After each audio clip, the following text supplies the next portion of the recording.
Pranakasha live stream.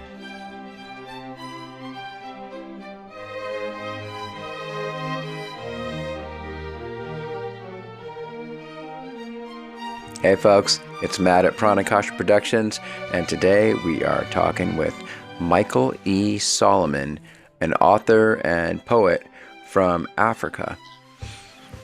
So how you doing today, Michael? I'm fine, Yeah. You're from Nigeria, right? Yeah, I'm from Nigeria, the southern part of Nigeria. That's it precisely. That's cool. Now we Yeah. talked a few times already, but we had so many problems with the internet connection. We had to stop the show and start over a different day. So we kind of know a bit about each other. Um, we were talking last time about how you had written a book that's used in the schools in Nigeria, right? It was a book Yeah, about security. yeah, security education. You can see the book here. Oh, great. Nation building, security education. Yeah, Okay. Now, what I got from what we were talking about is this kind of education is to teach kids about just safety, how to take care of yeah, themselves, or what's it all about? yeah. Yes, yes. The best way to protect a child is to control his or her mind.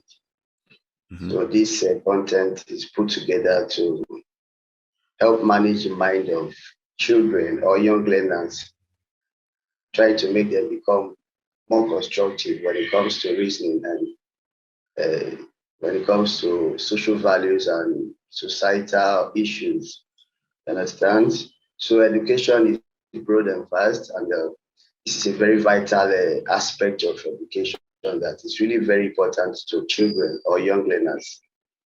It's just the best time you can really put in this kind of knowledge into them. Because in Nigeria and some other parts of the world, we have things like gang group violence, gang group acts, and there is a chapter on social vices that talks about gang group acts and trying to let the children know the disadvantage of belonging to gang act in school and how it can make you go astray in life, how it can make you experience early death. There are many parents out here in Nigeria where they do the best to put their children in school, try to give their children the best, but all they know, before they know it, they hear the children is dead, or maybe something happened to the child, or maybe they were killed. So there are a lot of violence going on, and that's the more reason why, like I told you the other time, uh, this level of education, this aspect of education is to equip the children in order to make the society a better place. And in so doing, I always want to, I have written to many government agencies trying to inspire them that this level of material should be given out for free to children, to equip them, to encourage them. But you don't expect them to buy it. If they buy it, you can't really pass the message. But when they get them for free, they really want to know what's inside. If when you have a gift, you feel excited, and in so doing, you actually build the nation. Okay. So tell you what, can you show us, like, I'm interested, like, what is chapter one? What's chapter one all about? Let me see. It's been a while. Actually, I'm a great writer and a verse writer. I write every day. So, chapter one talks about introduction to security education. Don't know if you can see it over here. Don't know. Can you see it? Just barely. Mm, Chapter one talks about introduction to security education. Chapter two talks about home security. Chapter three talks about the road to school. Chapter four talks about national security. Oh, okay. Chapter yeah, chapter five talks about social vices. Then chapter chapter six talks chapter six talks about social vices. Chapter seven talks about moral power. Then we'll have things like the law of friendship. Then chapter eight talks about hard drugs. That was where I talked about that poem at that little park that I told you the other time that has to do with uh, drugs. Trying to the writer trying to present it in a way that someone that has been addicted to the prodigal aspect of life to regret, and at the same time trying to advise the reader that this is not the best path to follow in life.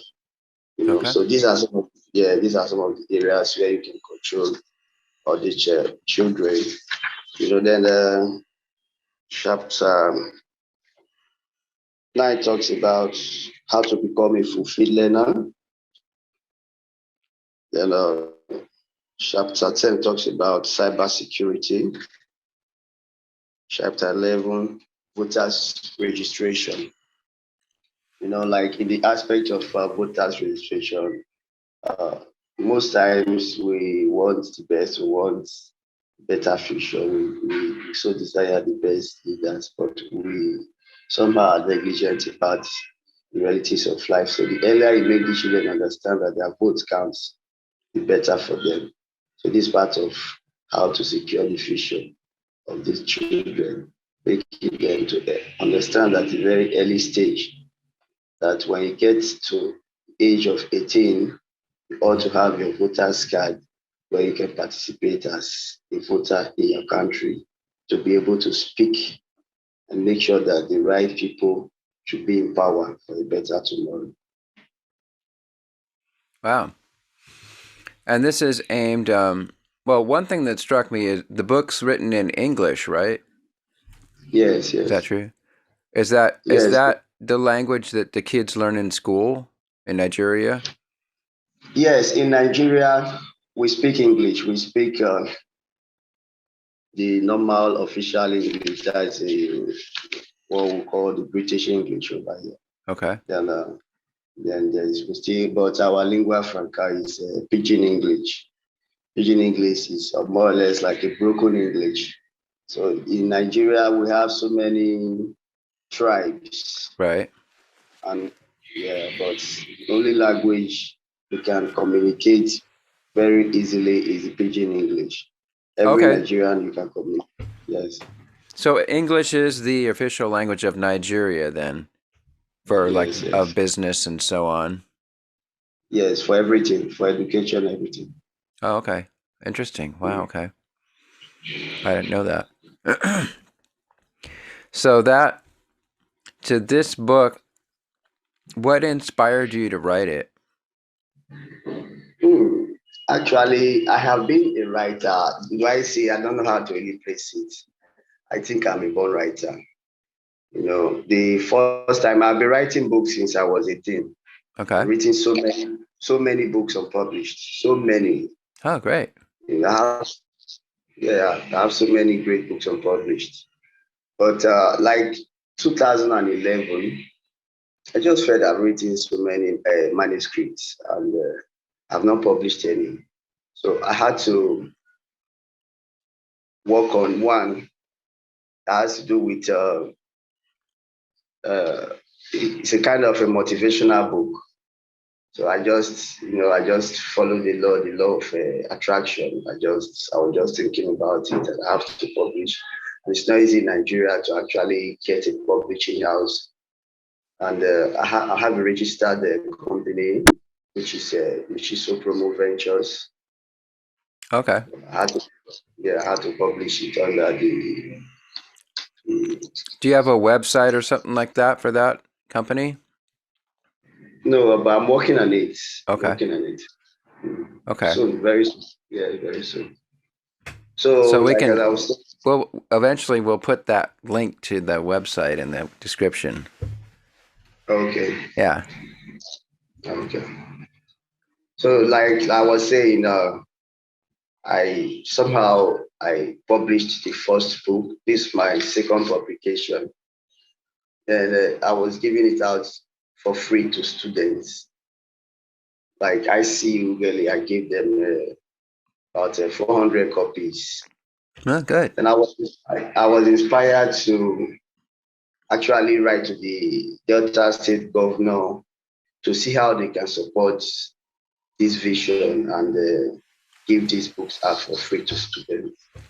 That was the governor directed my proposal to the Ministry of Basic and Secondary Education. That was where I got to. Actually, it was the office of the Delta State government that directed me to the Ministry of Basic and Secondary Education. It's not as if I was really having an intention to become a state author, but it was through my proposal. So when I got to the Ministry of Basic and Secondary Education, the director, the EROC director, that is Education Resource Director, he guided me. Then it was Jonathan, Chief Jonathan. He guided me that this is really not, can't really fit in into, I've really not written anything that has to do with books students use in schools. I just focused on that motivational.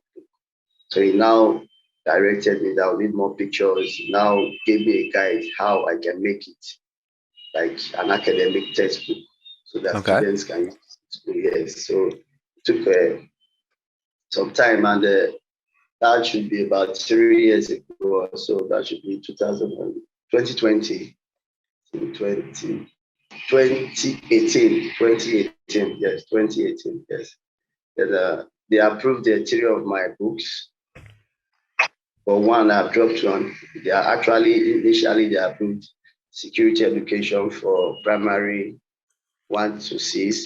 Like this one is for the junior secondary, GS 1 to 3. Then they still approved the civic education for senior secondary 1 to 3 as well. Great. They actually approved three of my books. But because of the cost of production and so like when they did the review and they were to reapprove, that should be last year or 2 years ago, I dropped the security education, sorry, the civic education. So for now, the valid textbooks at the state level that are approved by the state governments are security, nation building security education for primary and junior secondary. Great. That's cool. You've written several textbooks, and then also you also are a poet, and you have a YouTube channel. Right? Yes. And I'm also, how do I place it? I can write song lyrics very well.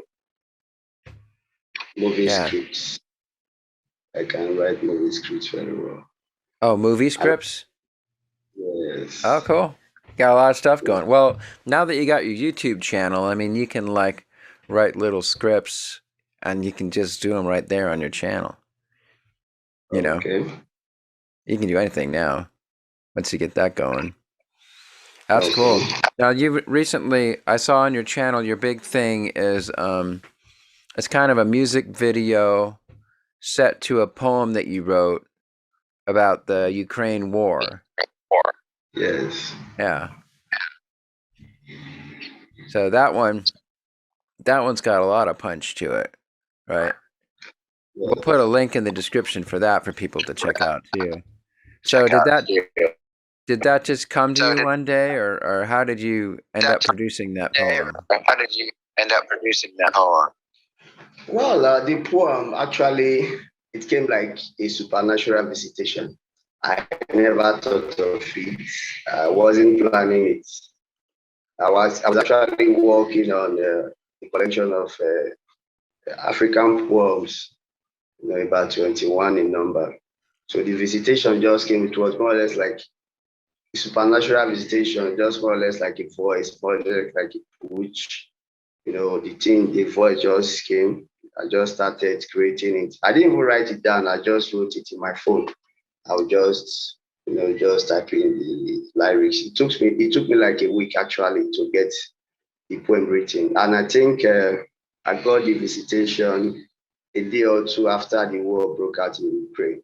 It took me like a week to actually get it written, to finish the write-up. Then the audio production took like a week as well. Okay. Yeah, voicing, I hired Michael Ray to do the voicing. I wrote it so I knew what I wanted. He's a TV presenter. So I called him, I told him I would like you to do this voice. but it still took him like 3 days for him to get what I actually wanted. Because at first, he didn't really get what I wanted. So I was just in the studio with him, trying to tell him how to go about it. But I know he can do it when it comes to recitation. I know he can do it better than me. But I have the voice inside of me. I have the Okay. picture inside of me. So I wanted him to see what I wanted, you know. So he wasn't still getting it very well. I have to be on the mic and do the voicing for him to see what the tone I really wanted him to really key into. And that was when he got it and really did it great. Then the video production took like about 2 days. Yeah. Yeah, the voices he did on it were really powerful. Yeah. Yeah. Yeah, I thought it came up really very well. So is that Nigeria has Nigeria had similar type of political upheaval or wars or things like that? I know some areas of Africa have a lot of trouble, but I don't know I'm not really up on Nigerian history. Actually, I won't really say there are a lot of troubles. Nigeria, I think what people see on the news is far different from what we experience here, mostly in South. Nigeria is a peaceful place. That's just the simple truth. It's a very friendly place. Oh, good. And, but there are, like in the northern part of Nigeria, there are some parts of the northern part of Nigeria that have this Boko Haram stuff and stuff like that, where there are a lot of killings, killing innocent people. But that is in the northern part of Nigeria. Hmm. But in the southern part of Nigeria, where I came from, Okay. yes, it's very beautiful. We are friendly, very friendly people. Great. Oh, that's neat. And is Nigeria is there any kind of wildlife reserves in the area, things like that, like elephants or anything that kind of Uh, stuff happen in your country? Wildlife game reserves. I think there are few in the northern part of Nigeria. Okay. Well, when it comes to wildlife, Nigeria is really not the best area to look at. We really don't have that level of wild animals in Nigeria. We're Uh-huh. talking about there are very few. You hardly see them. We talk about lion, the hyenas, whatever. Though they are in the north, you find them, but not like in Nigeria. We see more of rabbits, squirrels. The wild animals. They are more in places like South Africa, Kenya, and those areas. Okay.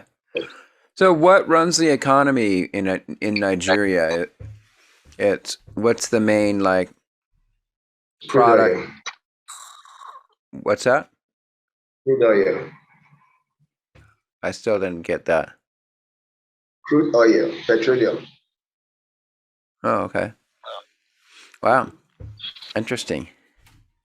Interesting. Oil and gas. Really? Let me. Really? Yes. Huh. So they drill oil and gas in Nigeria? We have a lot of oil. Okay. Wow. Okay, I did I not think know by that. world rating, Nigeria should be between 8, 9, or 10 country with the highest level of oil in the world. Wow. I didn't know that at Wow. all. I didn't know that at all. Basically, it's even in the south where I'm from, we have a Hmm. lot of oil, a lot of oil, crude Hmm. oil. Huh. Wow. So, of course, right now everything's changing with the whole Russian war with Ukraine, and now people don't want to get Russian oil anymore. So that Nigerian has that. Um, does Nigeria see that as an opportunity, like to? Opportunity, like to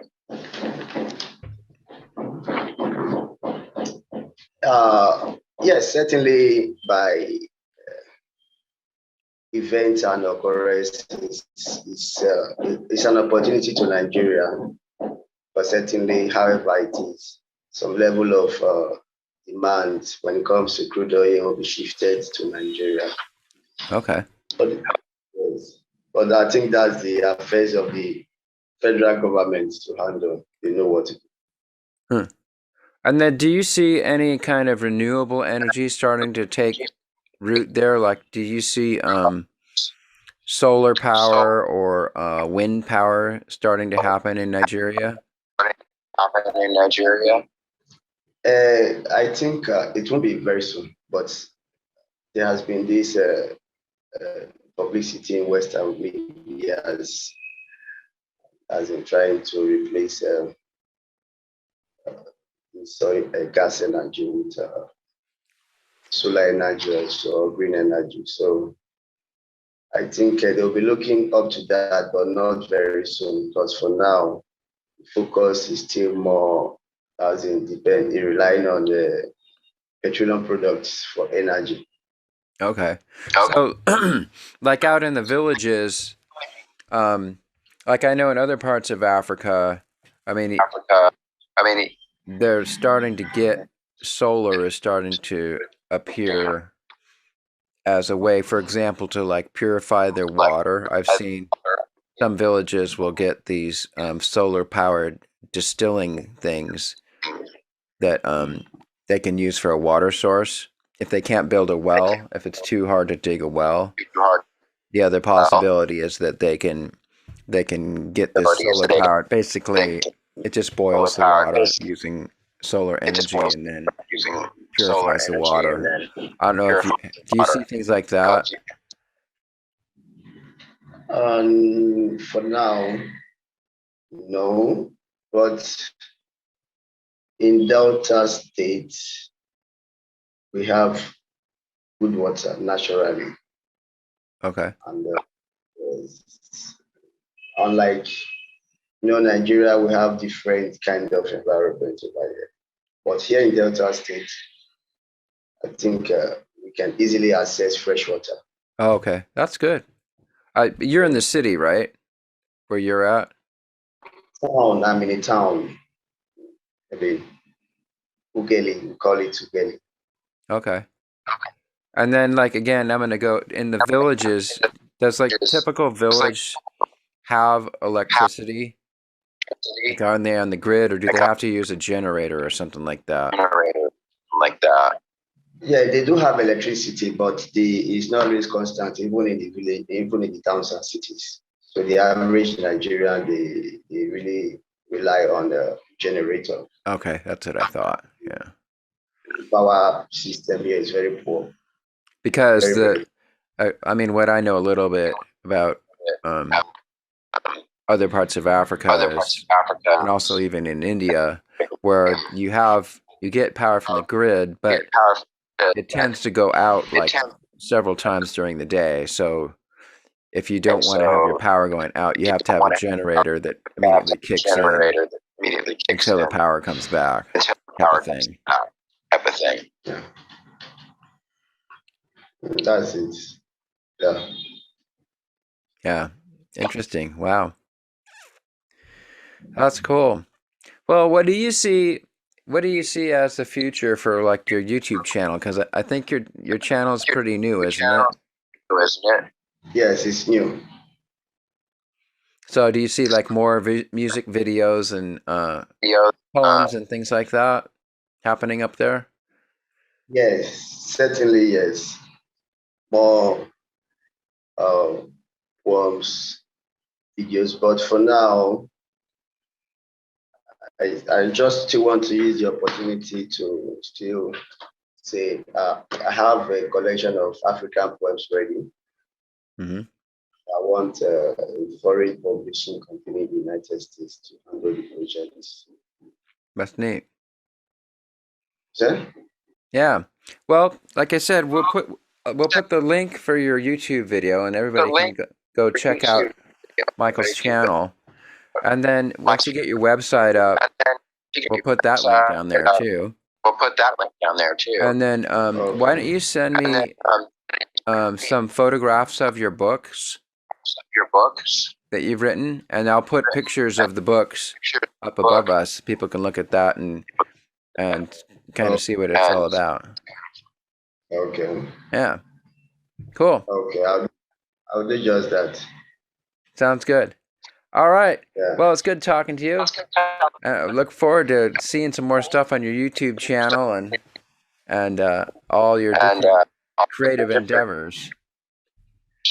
Okay. All right, Michael. Take care.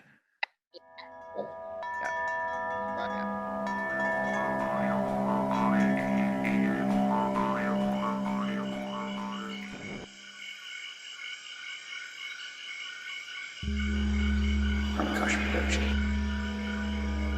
Fantastic creations emerging spontaneously from the space of life. For the benefit of all beings everywhere. We gotta change.